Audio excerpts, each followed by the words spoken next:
फलटणमधल्या महिला डॉक्टर आत्महत्येची मुख्यमंत्र्यांकडून दखल, आदेशानंतर सुसाईड नोटमधील संबंधित पोलिसांचं निलंबन, कारवाई सुरू असल्याची फडणवीसांची माहिती, आरोपींच्या शोधासाठी पथकं रवाना. फलटणमधील महिला डॉक्टर आत्महत्या प्रकरणात अंबादास दानवेंचा खळबळजनक आरोप, सर्व शासकीय कामात सत्ताधारी आमदार सचिन कांबळे आणि अभिजित निंबाळकरांचा हस्तक्षेप, माजी खासदारांच्या पीएने दबाव टाकल्याचा आरोप. असंवेदनशीलपणे गृह खात्याचा कारभार सुरू, पोलीस आणि कायद्याची भीती राहिली नाही, फलटण डॉक्टर महिलेच्या आत्महत्येनंतर संजय राऊतांची टीका. महिला डॉक्टर आत्महत्या प्रकरणाची एसआयटी मार्फत चौकशी करा, दोषींवर कठोर कारवाई व्हावी, बबनराव तायवाडेंची मुख्यमंत्र्यांकडे मागणी.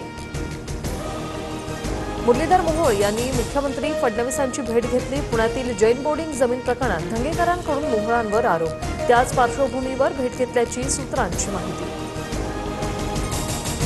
फडणवीसांनी मोहोळांना बोलावून घेतलं असेल, मुरलीधर मोहोळ आणि फडणवीस भेटीवर धंगेकरांचं विधान, तर फडणवीस चाणाक्ष राजकारणी, मोहोळांना जाब विचारतील धंगेकरांचा दावा.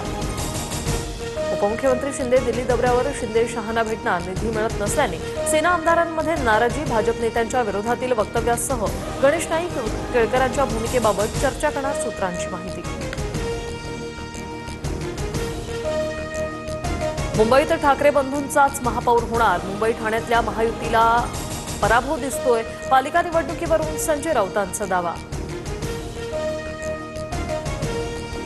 यवतमाळमध्ये 52,000 लाडक्या बहिणी लाभार्थ्यांची तपासणी पूर्ण, 48,000 लाभार्थी महिलांना दिलासा, तर 3,700 लाडक्या बहिणी लाभार्थी आता महिला अपात्र ठरल्या.